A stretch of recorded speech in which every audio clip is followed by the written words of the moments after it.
Bulletin शुरुआत करेंगे बड़ी खबर के साथ। बहादुरगढ़ में जहरीली गैस की चपेट में आने से 4 लोगों की मौत हो गई है। सेप्टिक टैंक में पानी निकासी का पाइप लगाते वक्त ये हादसा हुआ है। दीपक, महेंद्र, सतीश और एक अन्य व्यक्ति की मौत की खबर आ रही है। जाखोदा गांव का ये मामला है। चिनाई मिस्त्री का काम करता था महेंद्र। सतीश और एक अन्य प्रवासी मजदूर थे। बहादुरगढ़ के जसौर खिड़ी गांव का रहने वाला था दीपक ने जाखोदा गांव में किराए के कमरे बना रखे हैं, जहां यह हादसा हुआ। महेंद्र पाइप लगाने के लिए सेफ्टी टैंक में उतरा था और महेंद्र को बेहोश होते देख उसे बचाने के लिए टैंक में दीपक उतरा था। दीपक और महेंद्र को बचाने के लिए बाकी दोनों भी सेफ्टी टैंक में उतरे थे। अब मामले की जांच में पुलिस जुट चुकी है। बहादुरगढ़ का यह मामला हम आपको बता रहे हैं, जहां पर जहरीली गैस की चपेट में आने से 4 लोगों की मौत हो गई है।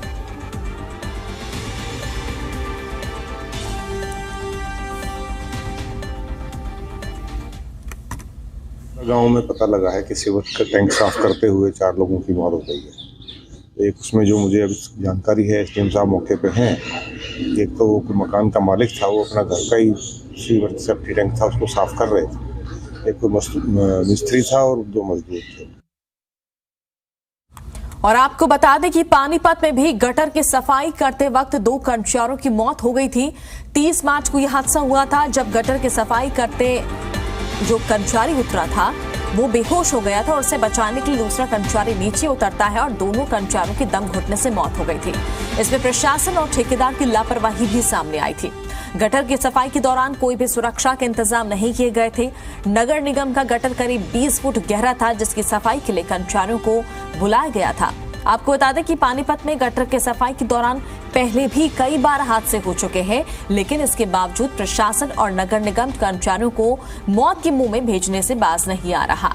न सुरक्षा में के कोई इंतजाम किए जाते हैं और न ही कर्मचारियों को कोई सुविधा मुहैया कराई जाती है।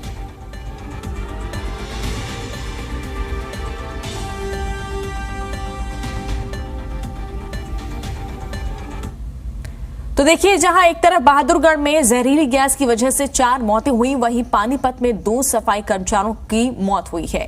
देखिए, 2 एक के बाद एक लगातार ये घटनाएं हो रही हैं। सवाल यही उठ रहा है कि आखिर प्रशासन क्या कर रहा है, क्यों सुरक्षा मानकों का ध्यान नहीं दिया जा रहा है। बहादुरगढ़ में देखिए, जिस तरह से जहरीली गैस की चपेट में आने से 4 लोगों की यहां पर मौत हो गई है, वहीं दूसरी तरफ थोड़े दिन पहले की खबर पानीपत में भी इसी तरह का जो है मामला सामने आया था और ऐसे में गटर की सफाई करते वक्त 2 कर्मचारियों की मौत हो गई थी।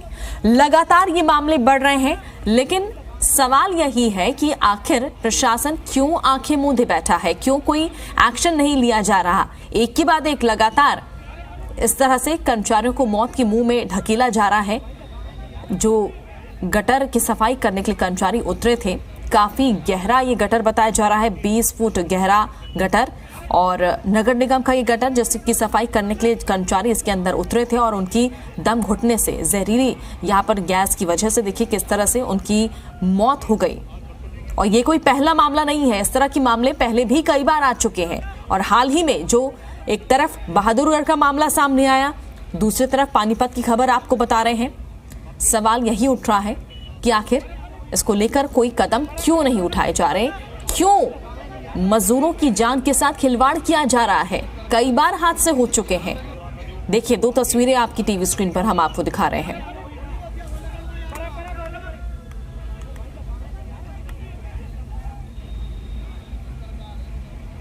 चलिए, और ज्यादा जानकारी के लिए सीधे रुख कर लेते हैं हमारे संवाददाता बहादुरगढ़ से राज टाकिया और पानीपत से राकेश भयाना हमारे साथ जुड़ रहे हैं। सबसे पहले राज टाकिया का मैं रुख करना चाहूंगी। राज, बहादुरगढ़ में देखिए बड़ा मामला यहां पर सामने आया है। सवाल यहां पर यही उठ रहा है कि प्रशासन क्या कर रहा है। यहां पर लोगों की जान जा रही है और कोई पहला मामला नहीं है, आए दिन इस तरह के हादसे हो रहे हैं। जी बिल्कुल, जिस तरीके से झज्जर जिले के जाखोदा गांव का ये मामला है और ये जो कर्मचारी है ये निजी कर्मचारी थे और कल जो है ये सेफ्टी टैंक साफ करने के लिए उतरे थे। तो पहला जो कर्मचारी जब वहां पर अंदर सेफ्टी टैंक साफ करने के लिए उतरा तो जहरीली गैस ने उसको चपेट में ले लिया। वहीं दीपक जो यहाँ इस मकान का मालिक था वो भी उनको बचाने के लिए उतरा। तो इस तरीके से 4 व्यक्ति जो है वो वहां पर उतरे और चारों की ही मौके पर मौत हो गई। ऐसे में जिला प्रशासन की तरफ से टीम गठित कर दी गई है और कहना है कि जल्द ही जांच की जाएगी आखिर इतना बड़ा हादसा कैसे हुआ। वही सरकारी कर्मचारियों की भी अगर बात कर ली जाए तो कोई भी सरकारी कर्मचारी सेफ्टी टैंक साफ करने के लिए जाता है तो उनके पास भी सेफ्टी किट मुहैया नहीं होती है, उपलब्ध नहीं करवाई जाती है और प्रदेश के कई जिलों में इस तरीके की तस्वीरें जो है वो देखने को मिलती है। ताजा मामला जो है ये झज्जर जिले का है। जी बिल्कुल, यानी सेफ्टी का ध्यान यहाँ पर नहीं रखा जा रहा है, कोई भी सेफ्टी किट नहीं थी। अब सरकारी कर्मचारी कुछ भी कहने से बचते हुए नजर आ रहे हैं। राकेश भयाना पानीपत से जुड़े हुए हमारे साथ। राकेश, पानीपत में भी क्या इसी तरह की लीपापोती की जा रही है? को ये हादसा हुआ जब सफाई एक कर्मचारी गटर सफाई के दौरान जैसे ही ढक्कन खोला और अंदर गए तो जहरीली गैस से बेहोश हो गए। बेहोश होने के बाद सबसे बड़ी बात, जब हालात इतनी ज्यादा गंभीर हो गए तो एक युवक है वो भी गटर के अंदर उसे बचाने के लिए उतरा तो वो भी जहरीली गैस का शिकार हुआ और बेहोश हो गया। लेकिन जब बाहर निकाला तो उन दोनों की मौत हो चुकी थी, जिसमें से एक सफाई कर्मचारी था और दूसरा जो साथ में खड़ा था वो दोनों की मौत हो गई। उसके बाद प्रशासन अब भी लीपापोती कर रहा है, जिसमें जो एक्शन है वो प्रदीप कल्याण, उनका एक बयान आया कि अमृत योजना के तहत ये कार्य हो रहा था और पिछले दिनों राष्ट्रीय सफाई कर्मचारी आयोग की उपाध्यक्ष अंजना पवार ने भी यहाँ दौरा किया और एक आश्वासन दिया कि 10-10 लाख रुपए दोनों आश्रित परिवारों को दिया जाएगा और जो ठेकेदार है उसकी तरफ से एक समझौता हुआ कि 5 लाख रुपए ठेकेदार दोनों आश्रित परिवारों को भी देगा। लेकिन अभी तक केवल जो बताया जा रहा है कि 20,000 रुपए का चेक मिला है उनके जो घर को चलाने के लिए। सबसे बड़ी बात इसमें अंजना पवार ने एक और बयान दिया कि हर बार बिना सुरक्षा के सफाई कर्मचारियों को गटर में उतार दिया जाता है और 10 लाख रुपए का मुआवजा के नाम से उस पीड़ित परिवार को दे दिया जाता है। लेकिन केवल मुआवजा सफिशिएंट नहीं है, दोषी के खिलाफ सख्त कार्रवाई होनी चाहिए, सजा होनी चाहिए और जब तक इस तरह नहीं होगा तब तक इसमें कोई भी जो अधिकारी है, संबंधित अधिकारी है, ठेकेदार है, गंभीर रूप से नहीं लेंगे। ऐसा ही एक हादसा मैं आपको बता दूं कि 9 अक्टूबर 2021 को टीडीआई में हुआ था, जहां गटर की सफाई के दौरान 3 सफाई कर्मचारियों की मौत हुई थी। वहां भी 10-10 लाख रुपए मुआवजा देकर इस मामले को गंभीरता से नहीं लिया गया। ना आज तक कोई गिरफ्तारी हुई, ना इसमें किसी को सजा हुई। बिल्कुल, ये तो साफ हो गया है कि गंभीरता कहीं भी नजर नहीं आ रही है। नगर निगम के जो कर्मचारी हैं वो कुछ भी कहने को तैयार नहीं है। राज, देखिए, जांच की बात कही जाती है, आश्वासन दिया जाता है और मुआवजा दे दिया जाता है और मामले को रफा दफा कर दिया जाता है। क्यों यहां पर कोई ध्यान नहीं दिया जा रहा है? जरूरी यह है कि सख्त कदम उठाया जाए और दोषियों पर कार्रवाई हो। बिल्कुल, जिस तरीके से हरियाणा में आए दिन इस तरीके के हादसे देखने को मिलते हैं, रोहतक की बात कर ली जाए, झज्जर की बात कर ली जाए या प्रदेश के अन्य किसी जिले की बात कर ली जाए, सफाई कर्मचारियों की कोई मूलभूत सुविधाएं इनको मुहैया नहीं करवाई जाती है, इनको सेफ्टी किट जो है वो मुहैया करवाई जाती है। इनसे काम जरूर लिया जाता है, लेकिन आए दिन बैठकें भी होती है, सरकार से कई दौर की बातचीत भी होती है, सरकार की तरफ से भी कोई ध्यान नहीं दिया जाता है। वहीं दूसरी तरफ जो कर्मचारी संगठन है उनकी तरफ से भी बड़े बड़े आश्वासन दिए जाते हैं, लेकिन अभी तक किसी भी जिले में सेफ्टी किट मुहैया नहीं करवाई गई है और आए दिन इस तरीके के हादसे देखने को मिल रहे हैं। खानापूर्ति जरूर की जाती है, लेकिन जब किसी की जान चली जाती है तो उनके परिवारों लेकिन क्या आर्थिक मदद देने से उस परिवार का बच्चा, उस परिवार का क्या वो लौट आएगा? तो ऐसे में सरकार को ठोस कदम उठाने चाहिए, सुरक्षा किट मुहैया करवानी चाहिए ताकि इतना बड़े हादसे किसी अन्य जिले में ना हो। बिल्कुल, यही बड़ा सवाल बना हुआ है। राकेश, बड़ा सवाल ये कि प्रशासन इस तरह के मामलों को रोकने के लिए कोई कदम उठाने की बात कह रहा है या सिर्फ आश्वासन मिल रहा है? मैं समझता हूं कि जब 9 अक्टूबर 2021 को ये हादसा हुआ था और 3 सफाई कर्मचारी मरे थे और उसके आज लगभग 2 साल के बाद एक फिर हादसा हुआ है, जिसमें केवल मौके पर जितने भी अधिकारी है कि आश्वासन देते हैं और ठेकेदार भी आश्वासन देता है कि अगली बार से सेफ्टी बेल्ट देंगे, जब वो गटर में जाएंगे तो ऑक्सीजन की सुविधा मुहैया कराएंगे, लेकिन केवल लीपापोती होती है, इस पर कोई कार्रवाई नहीं होती। जबकि गटर की सफाई के दौरान हर बार का रहता है कि ठेकेदार, सबसे बड़ी बात तो ठेकेदार इसमें कम से कम पैसा बचाने की कोशिश करता है, अधिक से अधिक मुनाफा कमाने, ताकि जो सेफ्टी बेल्ट है इन पे खर्चा ज्यादा आता है, वो इस बात को पैसा बचाने की कोशिश करते हैं। लेकिन केवल अफसर अधिकारी एसी में बैठकर आश्वासन देते हैं और अंत में केवल सबको एक बात ज्ञात है कि अंत में समझौता ही होना है। केवल पैसे मात्र ही एक परिवार का मुआवजा देकर उसे शांत नहीं किया जा सकता। मैं समझता हूं कि अंजना पवार की इस बात में बहुत सच्चाई है। जब तक कि इसमें किसी भी ठेकेदार को या संबंधित अधिकारी को सजा नहीं मिलती, इसमें बदलाव नहीं आने वाला। सजा के बाद ही एक डर पैदा होता है, जिससे ठेकेदार भी ये कानून के तहत काम करेंगे और सेफ्टी जो सुरक्षा है वो भी मुहैया कराने की कोशिश करेंगे। बिल्कुल, ये बड़ी बात कही आपने। देखिए, ठेकेदार जो है पैसा कमाने के लिए किस तरह से जो है उन्हें सारी जो सेफ्टी किट है वो पहुंचाते नहीं है। और जरूरी ये है कि डर होना चाहिए कि अगर इस तरह की लापरवाही होगी तो कोई ना कोई कार्रवाई होगी, इस बात का डर होना चाहिए। और यही एक वजह है कि कोई एक्शन नहीं लिया जा रहा है। इसकी वजह से जो है ठेकेदार मनमानी कर रहे हैं, संबंधित अधिकारी जो है ध्यान नहीं दे रहे हैं। राज टाकिया, क्या किसी संबंधित अधिकारी से, ठेकेदार से आपकी कोई बातचीत हो पाई बहादुरगढ़ वाले पूरे मामले को लेकर? जैसे अधिकारी से की अगर बात कर ली जाए तो यहाँ पर उपायुक्त महोदय से बातचीत की तो उन्होंने साफ तौर पर कहा है कि पूरे मामले की जांच करवाई जाएगी और जो भी दोषी होगा उसके ऊपर सख्त से सख्त कार्रवाई भी की जाएगी। इस तरीके से आश्वासन तो जरूर दिया जा रहा है, लेकिन अब देखना ये होगा कि इतनी बड़ी लापरवाही कैसे हुई और क्या एक्शन लिया जाता है। क्या पीड़ित परिवार के लोगों का क्या कहना है? क्या वो इस पूरे मामले को लेकर आगे कोर्ट का रुख करना चाहते हैं, कोई एक्शन लेना चाहते हैं? देखिए, जिस तरीके से पीड़ित परिवार की अगर बात कर ली जाए तो पीड़ित परिवार जो है वो यूपी और मध्य प्रदेश के रहने वाले हैं और यहाँ पर जो है वो काफी दयनीय हालत में यहाँ पर रह रहे हैं, मजदूरी कर रहे हैं। तो ऐसे में उनके सामने दिक्कत ये आ रही है कि गाइडेंस की उनको दिक्कतें, सबसे बड़ी दिक्कतें यही आ रही। वहीं दूसरी तरफ ये लोग इंसाफ की मांग जरूर कर रहे हैं। उनका साफ तौर पर कहना है कि इस पूरे मामले में निष्पक्ष जांच होनी चाहिए, दोषियों के खिलाफ सख्त कार्रवाई होनी चाहिए। आप बिल्कुल हमारे साथ बने रहिए। इस वक्त हमारे साथ स्टेट प्रेसिडेंट कर्मचारी संघ के नरेश शास्त्री जी जुड़ चुके हैं। नरेश शास्त्री जी, देखिए, बड़े मामले यहां पर सामने आ रहे हैं। बहादुरगढ़ में जहरीली गैस की चपेट में आने से 4 लोगों की मौत हो गई। पानीपत में भी इसी तरह का मामला सामने आया था। क्या कर रहा है प्रशासन? दरअसल सुप्रीम कोर्ट ने भी इसमें सख्त निर्देश दिए हैं कि सीवर के अंदर कोई भी सीवर सफाई कर्मचारी मैनुअल काम ना करे जी, और अगर आवश्यकता पड़े तो वो पूरे सुरक्षा उपकरण पहन करके और अधिकारियों की मौजूदगी में काम करे, ताकि कोई किसी तरीके की दुर्घटना की संभावना होने पर उसको तुरंत प्रभाव से बचाया जा सके। ठीक है, लेकिन सरकार जो है प्राइवेट काम को तो छोड़िए, जो सरकारी कार्य है सीवर का, उसमें आए दिन मौत हो रही है। पानीपत में मौत हुई है, अभी फरीदाबाद में हुई है, अभी आपके बहादुरगढ़ झज्जर में हो गई, उससे पीछे रोहतक में, उससे पीछे जो है हिसार में, बिल्कुल जो शहरी स्थानीय निकाय मंत्री हैं उनके बहुत नजदीक दुर्घटना हुई। दरअसल इसमें सरकार जो है पूरी तरीके से पाबंदी नहीं लगा पा रही है सीवर के काम पर।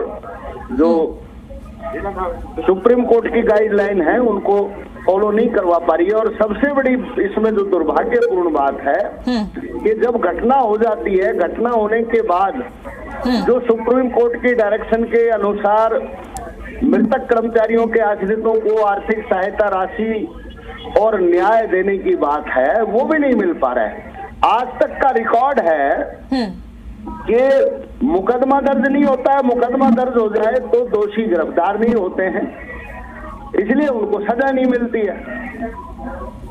तो ना ही जो सुप्रीम कोर्ट ने कहा है कि 10 लाख रुपए मृतक कर्मचारी के परिवार को दिए जाने चाहिए, वो मिल पाते हैं। आज भी दर्जनों केस पेंडिंग है और जो हरियाणा के सफाई कर्मचारी आयोग हैं या SC/ST आयोग हैं राष्ट्रीय के, वो लगातार इन चीजों पर संज्ञान तो लेते हैं, मतलब लिस्टें वगैरह मांगते हैं, पूछताछ करते हैं, लेकिन उसके बावजूद भी इनको कोई किसी तरीके का लाभ नहीं मिल रहा है और प्रदेश के सफाई कर्मचारी इससे नाराज हैं। पीछे भी हम इन्हीं मुद्दों को लेकर के हड़ताल पे, क्रमिक भूख हड़ताल पर रहे हैं। आज शहरी स्थानीय निकाय मंत्री डॉक्टर कुमल गुप्ता जी से हमारी वार्ता है 3:30 बजे हरियाणा निवास चंडीगढ़। मैं उसमें भी इस मुद्दे को उठाऊंगा कि ये कब तक सरकार जो सफाई कर्मचारी हैं इनको सेफ्टी टैंक और सीवर में डुबा करके मारती रहेगी, इस पर प्रतिबंध क्यों नहीं है।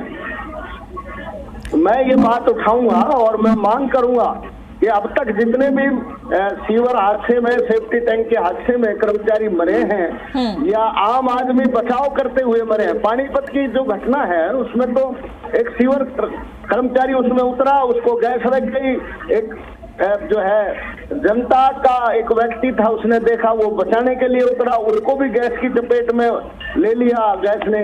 फिर दूसरा तीसरा व्यक्ति उतरा, 2 लोग मर गए। 2017 में भी ऐसा हुआ। मतलब लगातार ऐसा होता रहता है, लेकिन सरकार जो है ना आंख बंद करके मूक दर्शक बनी हुई है और प्रदेश के कर्मचारियों में इस बात को लेकर के नाराजगी है। निश्चित तौर पर आज मंत्री जी के सामने हम इन सारे मुद्दों को उठाएंगे।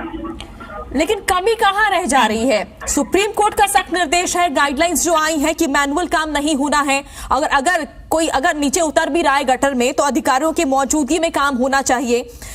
कहां पर लापरवाही हो रही है? आप बोल रहे हैं कि सरकार आंखें मूंदे बैठी है, यहां पर गाइडलाइंस की पालन नहीं हो रहा है, मुकदमा दर्ज नहीं होता है ठेकेदार के खिलाफ, तो कहीं ना कहीं मिलीभगत होगी यहां पर। बिल्कुल ऐसा है। तो हमारे पास में सफाई का काम करने के लिए जो है मानव रहित कोई मशीन नहीं है। अभी हमारे पास सबसे बड़ी जो मशीन है सुपर सॉकर मशीन है जो सीवर सफाई करती है, लेकिन वो बगैर व्यक्ति के, बगैर आदमी के नहीं कर सकती। तो इसको लेकर के सरकार जो है कोई ठोस कदम नहीं उठा रही है। इसलिए मजबूरी में आम जनता को राहत देने के लिए, क्योंकि सीवर और सफाई का ऐसा काम है जो जनता सुबह उठते ही सफाई से ही अपना जीवन का जो शुरुआत है, अपने दिन की दिनचर्या है, वो सफाई से ही शुरू होती है। सीवर बंद होने का मतलब है कि लोगों के किचन में पानी चला जाना, इसलिए उसको सुचारू रखना है। तो सरकार उसको सुचारू रखने के लिए मशीनों का प्रबंध करे और जो सुप्रीम कोर्ट की आदेश है उनकी सख्ती से पालना करे। लेकिन वो करने की बजाय ये जो गरीब सफाई कर्मचारी है इनको कच्चा रख करके कम से कम तनख्वाह में शोषण किया जाता है, ना उनको कोई सुविधाएं दी जाती हैं और वो मौत के आगोश में चले जाते हैं। इन हत्याओं की जिम्मेदार सरकार है। चलिए नरेश शास्त्री जी, बहुत बहुत शुक्रिया हमसे बातचीत करने के लिए। तो साफ तौर पर इनका ये कहना है कि जो गाइडलाइंस है सुप्रीम कोर्ट की, उनकी पालना यहां पर नहीं हो रही है, लापरवाही यहां पर हो रही है। और जो लापरवाही होती भी है, जब कोई हादसा हो जाता है तो मुकदमा भी दर्ज नहीं होता है। देखिए केस भी यहां पर दर्ज नहीं होता है। हर जगह देखिए यहां पर गड़बड़ी देखने को मिल रही है। हमारे साथ हमारे 2 सहयोगी बने हुए हैं, बहादुरगढ़ और पानीपत से हमारे साथ हमारे सहयोगी है राकेश भयाना और राज टाकिया। राकेश, आपने सुना होगा किस तरह से जो कर्मचारी संघ के प्रेसिडेंट, उनका ये साफ कहना है कि सुप्रीम कोर्ट ने साफ यहां पर निर्देश दिया है कि मैनुअली काम नहीं होगा, लेकिन उसके बावजूद भी इस तरह की जो चीजें दोहराई जा रही हैं। सरकार को और अधिकारियों को भी इस बात को सोचना होगा कि जब एक सुप्रीम कोर्ट, देश की सर्व न्यायालय ने इस बात के आदेश जारी किए हैं, उसके बावजूद भी मुकदमे दर्ज नहीं होते, सजा नहीं होती, गिरफ्तारी नहीं होती। क्योंकि जो मैं समझता हूं सबसे बड़ी बात, जो सफाई कर्मचारी है गरीब परिवार की इससे संबंध रखता है, जिसे हर कोई दबाने की कोशिश भी करता है। क्योंकि जो सुनने में आया, जो इस हादसे के अंदर जो ठेकेदार ने जो 5 लाख रुपए देने का एक भरोसा दिया है या आश्वासन दिया है, जो अभी तक नहीं दिए गए हैं, उसमें ये कहा गया उसने ठेकेदार ने कि मैं पैसे तब दूंगा जब मेरे ऊपर कोई मुकदमा दर्ज नहीं होगा। यानी कि स्पष्ट बात है, गरीब परिवारों को कहा जाता है कि बच्चे छोटे हैं, पालन पोषण कर लो, जो आदमी था जानने से चला गया, अब क्या मिलेगा। तो कहीं ना कहीं गरीब परिवार भी उन सब बातों के बीच में आकर दब जाता है और केस नहीं करता है। लेकिन जब तक कोई भी इंसान इस मामले में या जो पीड़ित परिवार एक ठोस कदम नहीं उठाएगा, पैसे की बजाय एक निर्णय पर नहीं पहुंचेगा, नहीं मुझे इसे सजा दिलानी है, और तब तक मैं समझता हूं कि इसमें बदलाव नहीं आने वाला। चाहे वो प्रशासन या फिर प्रशासन या न्यायालय इस पर सख्त कानून बनाए। सख्त कानून तो बना ही है, डायरेक्ट सजा दे कि ऐसे ठेकेदार को बख्शा नहीं जाएगा, चाहे वो समझौता भी हो, और जब तक सजा नहीं होगी तब तक इसमें सुधार आने वाला नहीं है, क्योंकि हर बार पैसे और समझौते से ही बचाव किया जाता है। बिल्कुल यही जरूरी है कि सजा होनी चाहिए और तभी लगता है कि कुछ यहां पर रोक लगाई जा सकती है इस तरह के मामलों में। राज चाकिया भी बने हुए हमारे साथ। राज, अभी हमने सुना जो यहां पर नरेश शास्त्री जी कह रहे थे कि हम संबंधित मंत्री जी के पास जाएंगे, इस पर जो है जवाब लेंगे। अब जरूरी ये है कि सरकार इस गंभीर मामले को लेकर जवाब दे। जी बिल्कुल, जिस तरीके से ये आए दिन ये हादसे होते रहते हैं और सरकार के सामने ये पहली बार नहीं है, बहुत बार पहले भी इस तरीके के मामले जो है वो उठाए गए हैं, लेकिन सरकार की तरफ से कोई ठोस कदम नहीं उठाया गया। वहीं यूनियंस की अगर बात कर ली जाए तो कर्मचारियों की यूनियन जो है वो उनका भी फर्ज बनता है कि वो जिस तरीके से राशि उनसे लेती है, कर्मचारियों से फंडिंग जो है दान जो लेती है, तो वो भी अपने लेवल पर सुरक्षा किट मुहैया करवा सकती है। तो ऐसे में ये भी एक व्यवस्थाएं हो सकती है कि अगर कर्मचारी संगठन मिलके कुछ सुरक्षा किट मुहैया करवाए ताकि कोई अप्रिय घटना न घटे, तो ऐसे में सरकार की तरफ से और निगम की तरफ से भी इस तरीके के कदम उठाने चाहिए। चलिए, बहुत बहुत शुक्रिया आप दोनों का हमारे साथ जुड़ने के लिए। तो देखना यह है कि अब सरकार इस पूरे मामले को लेकर क्या आगे एक्शन लेती है।